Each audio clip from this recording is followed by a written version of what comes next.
Hello दोस्तों, नमस्कार। आज मैं बात करने वाला हूँ हिंदी की। जो हमने आपसे कहा था, सबसे पहले हम संपूर्ण सिलेबस बताएंगे। इसके बाद हम आपको एक एक टॉपिक वाइज पढ़ाएंगे जो सारे एग्ज़ाम में पूछे जाते हैं, ठीक है। चाहे आप किसी भी एग्ज़ाम की तैयारी कर रहे हो, चाहे आप एसआई की कर रहे हो, लेखपाल की कर रहे हो, उत्तर प्रदेश पुलिस की कर रहे हो, या बीडीओ की कर रहे हो, या UP TET, C TET, super TET, या किसी भी भर्ती परीक्षा की आप तैयारी कर रहे होंगे, वहाँ पे अगर हिंदी पूछा जाता है तो अगर आप यहाँ से पढ़ लेते हैं तो आपकी सारी की सारी हिंदी जो है कवर हो जाएगी। और मैं दावे के साथ कहता हूँ, अगर आपसे 10 नंबर का पूछा जाएगा तो आप 10 में 10 यहीं से आप पढ़ने के बाद कर पाओगे। तो क्या क्या उसका सिलेबस है, सबसे पहले इसको समझ लीजिए, और एक एक चीज़ को मैं अच्छे तरीके से यहाँ पे कवर करने वाला हूँ।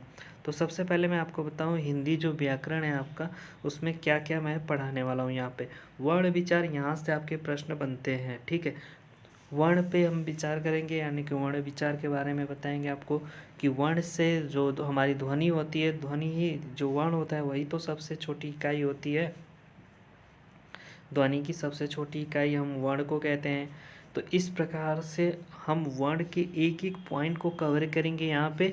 और साथ में इसके बाद हम पढ़ाएंगे आपको संधि पढ़ाएंगे। जब आपका वर्ण कंप्लीट हो जाएगा तो यहाँ पे हम आपको संधि पढ़ाएंगे और एक एक चीज़ को अच्छे तरीके से समझाएंगे भी, उस पर बहुत सारे प्रैक्टिस भी लेकर आएंगे वो। और सारे सब्जेक्ट जो आपके हैं अभी यूपी टेट और सुपर टेट एग्ज़ाम के लिए, वो भी मैं एक एक करके पढ़ाने वाला हूँ। तो अभी मैं आपको हिंदी पढ़ाऊँगा, फिर इसके बाद बाल मनोविज्ञान, और सारे टॉपिक वाइज ऐसे ऐसे कवर करते हुए मैं आगे चलूँगा। नेक्स्ट आपका आएगा उपसर्ग। इसके बाद मैं यहाँ पे प्रत्यय बताऊँगा। वाच्य, वाच्य के अंतर्गत जो है कारक और लिंग, ये भी मैं बता दूँगा उसी लेक्चर में जब आपका वाच्य मैं पढ़ाऊँगा।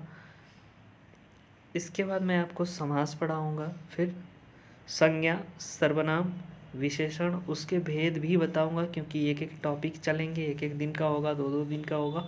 जैसे जैसे आपका सारा टॉपिक मैं कम्प्लीटली करवाऊंगा, और एक अच्छा खासा नोट्स भी आपको प्रोवाइड करूंगा यहाँ पे। और यहाँ पे इसके बाद मैं आपको क्रिया बताऊंगा और अव्यय बताऊंगा, ठीक है। नेक्स्ट आप चलते हैं आगे।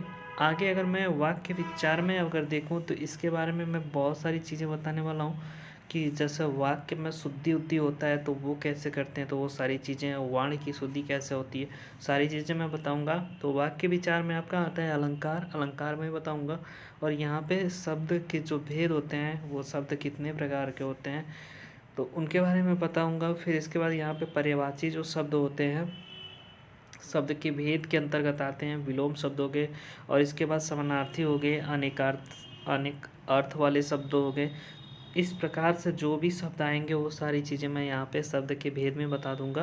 और इसके बाद यहाँ पे मुहावरे, कहावतें और लोकोक्तियाँ, ये तीनों चीज़ें लगभग जो है सेम ही होती हैं। तो यहाँ से ये जो टॉपिक मैं उठाऊंगा, तो इस सारे टॉपिक को मैं कवर करने वाला हूँ यहाँ पे। इसके बाद मैं यहाँ पे जब सारी चीज़ें कंप्लीट हो जाएंगी तो गद्यांश, ये जो है सभी प्रतियोगी परीक्षा में ये इससे ज़रूर पूछा ही जाता है, 1 से 2 गद्यांश ज़रूर आते हैं। तो यहाँ पे इसको भी मैं कंप्लीट करवाने वाला हूँ। और इसके बाद मैं आपको 30 से प्लस प्रैक्टिस सेट जो कम्प्लीटली बन चुका है, तो उसको भी मैं कवर करूँगा, अच्छे तरीके से मैं बताऊँगा। यहाँ पे एक एक पॉइंट को एक्सप्लेन करूँगा। तो अभी तक आप नए हो चैनल पे तो सब्सक्राइब कर लेना, वीडियो को शेयर कर देना, बाकी बेल नोटिफिकेशन जो भी ऑन करना है वो ऑन कर लेना। और कल से आप रेगुलर जो है वीडियो वॉच कर सकते हो, वीडियो आपकी अपलोड कर दी जाएगी, तो आप वीडियो को देख लेना पॉज वगैरह करके, जैसे आपको समझ में आए आप नोट्स बना लेना अपना, और वहाँ से रिवीजन भी करना। और बहुत सारी चीज़ें मैं अपनी वेबसाइट जो है उस पर अपलोड करता रहता हूँ, तो वहाँ पे विजिट करके आप नोट्स वगैरह डाउनलोड कर सकते हो। बाकी ई बुक वगैरह भी आप परचेस करना चाहो तो वो कर सकते हो। तो अभी इसमें इतना ही, अगली जो वीडियो आएगी उसमें मैं आपको वर्ड के बारे में पूरा कंप्लीटली बताऊंगा, ठीक है। धन्यवाद।